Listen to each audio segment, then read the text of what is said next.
रेहाना और रवि की शादी के वक्त रवि के पास कुछ नहीं था। रेहाना, तुमने मुझसे शादी करके एहसान किया है। मुझसे ज्यादा तो तुम कमाती हो। अरे तो क्या हुआ, एक दिन आएगा रवि कि तुम खूब पैसा कमाओगे। मुझे तुम पर पूरा विश्वास है। रवि और रेहाना खुद को स्टैंड करने के लिए पूरी मेहनत करते। रेहाना, मैं नौकरी नहीं करना चाहता हूँ। तो कोई बात नहीं, मैं नौकरी करके घर चलाती हूँ, तुम बिजनेस सेट करने की कोशिश करो। एक दिन रेहाना, तुम जानती हो, मैंने जो विज्ञापन बनाने वाली कंपनी खोली थी ना, उसे बड़ी ब्रांड का ऑफर आया है। अब हम लोगों के दिन प्यारे न्यारे हो गए हैं। मैं जानती थी रवि कि एक दिन तुम सेटल हो जाओगे। रवि का काम अच्छा चल जाता है। एक दिन वो रेहाना से कहता है, रेहाना, अब हम लोगों का बच्चा भी हो गया है। बहुत छोटा है वो, उसका ख्याल कैसे रखेंगे हम? कैसे क्या, मैं गांव से माँ को लेकर आ जाती हूँ। नौकरी से हाफ डे ले लिया करूंगी। अभी तो वो छोटा है, स्कूल जाने तक मैं मैनेज कर लूंगी। देखो रेहाना, मैं अब अच्छा कमा रहा हूँ। तुमको नौकरी करके परेशान होने की कोई जरूरत नहीं है। अरे कैसी बात कर रहे हैं, मैं अपनी लगी लगाई नौकरी कैसे छोड़ दूं?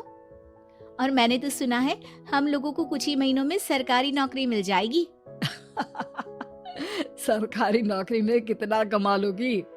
उतने में तो मैं ड्राइवर रख लूंगा। रेहाना को रवि की बात का थोड़ा बुरा तो लगता है। कम से कम मेरी नौकरी की इतनी बेइज्जती मत करो। भूल गए, इसी नौकरी के बदौलत तुमने अपना बिजनेस खड़ा किया है। अरे वो तो मैं किसी के भरोसे भी कर लेता। देखो, अपने बच्चे को संभालो, घर का काम करो। अब बाहर जाती तुम अच्छी नहीं लगती हो। रेहाना रवि के कहने पर नौकरी तो छोड़ देती है, लेकिन अब बड़े से घर में उसकी कीमत किसी नौकर से कम नहीं होती। एक दिन रवि का दोस्त आता है। भाभी, हम लोग तो आपको तब से जानते हैं जब से आप लोग शादी होकर इस शहर में आए थे। आपकी बदौलत ही सारा बिजनेस खड़ा हुआ है। ये किस्मत तो आप ही की है भाभी। हाँ हाँ भाई, हमारी मेहनत तो कुछ है ही नहीं। अरे होगी, लेकिन भाभी की किस्मत के आगे कुछ नहीं। दोस्त वहां से चला जाता है, लेकिन रवि का गुस्सा 7वें आसमान में होता है। देखा कैसे बोल रहा था? अरे बिल्कुल अच्छा आदमी नहीं है ये। कैसी बात कर रहे हैं आप? प्रशांत भैया तो बहुत अच्छे इंसान है रवि। कैसे उन्होंने हमारे मुश्किल वक्त में हमारा साथ दिया था। अरे था पैसा तो साथ दिया, नहीं तो कौन पूछता है? रवि का व्यवहार पैसा आते ही अलग हो गया। वो बंदे को बंदा नहीं समझता। घमंड से घिरे रवि ने तो एक दिन हद ही कर दी। रेहाना, मैं अब तुम्हारे साथ नहीं रह सकता हूँ। क्या क्या बकवास कर रहे हो रवि? क्या कहना चाहते हो? और क्यों नहीं रह सकते तुम मेरे साथ? देखो, मुझे कोई और पसंद है और उसने साथ रहने पर बस यही शर्त रखी है कि मुझे तुम्हें तलाक देना होगा। रेहाना, जो कि एक स्वावलंबी महिला थी, उसने बिना देर किए रवि को कह दिया, कोई इश्यू नहीं, मुझे पैकिंग में 4 दिन का वक्त लगेगा, लेकिन तब तक मैं तुम्हारे साथ नहीं रहूंगी। 4 दिन के लिए तुम कहीं और शिफ्ट हो जाओ, मैं घर से निकलूंगी तो बता दूंगी। रवि घर छोड़कर चला जाता है। रेहाना को दुख होता है, वो रोती है, लेकिन व्यवहार से स्ट्रांग रेहाना को पति के वापस आने का और उसे सबक सिखाने का पूरा भरोसा था। फिर एक दिन, अरे शुशिका, कब शादी करोगी तुम मुझसे? यार मैंने तो सोचा था तुम शादी से पहले मुझे विदेश लेकर जाओगे, महंगी कार दिलाओगे। अरे सब दिला दूंगा, लेकिन पहले मुझसे शादी तो कर लो। हाँ हाँ, क्यों नहीं। मैं कुछ दिनों के लिए अपने मम्मी पापा के पास जा रही हूँ और लोगों से अपनी शादी की बात करूंगी। अरे शुशिका, कैसे रहूंगा मैं तुम्हारे बिना? अब तो शादी ही होने वाली है हम लोगों की। शुशिका रवि को छोड़कर चली जाती है।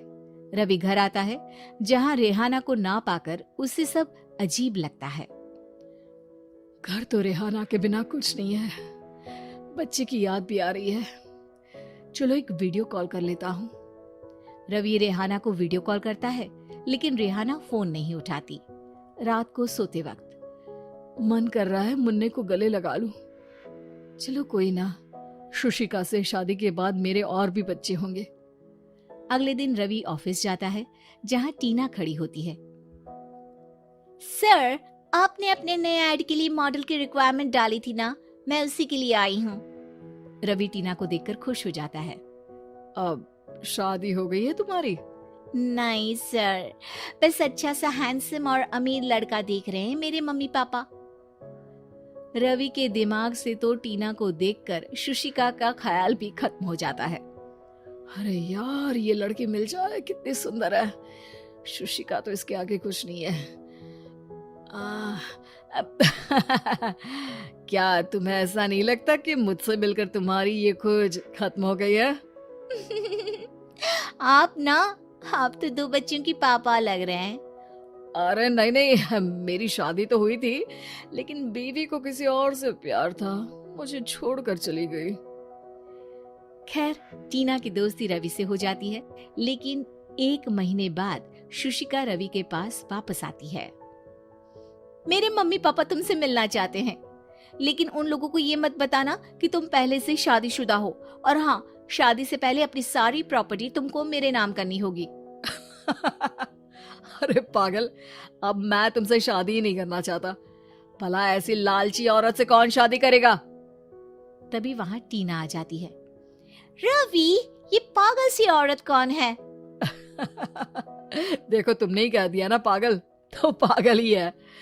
पता नहीं कौन है, कह रही है शादी कर लो, लेकिन शादी से पहले अपनी सारी प्रॉपर्टी मेरे नाम कर दो।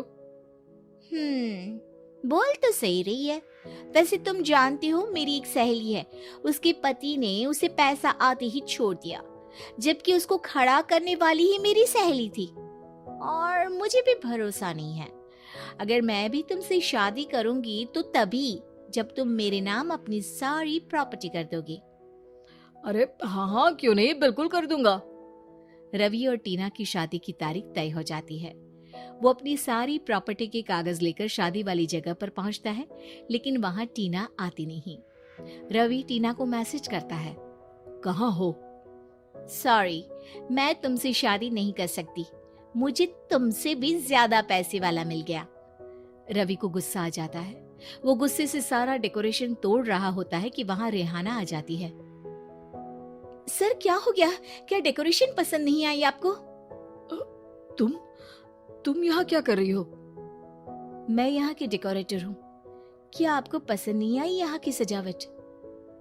रवि दौड़कर रेहाना के गले लग जाता है। मुझे माफ कर दो रेहाना। रवि रेहाना के गले लग जाता है और रेहाना टीना को थैंक्स का मैसेज करती है।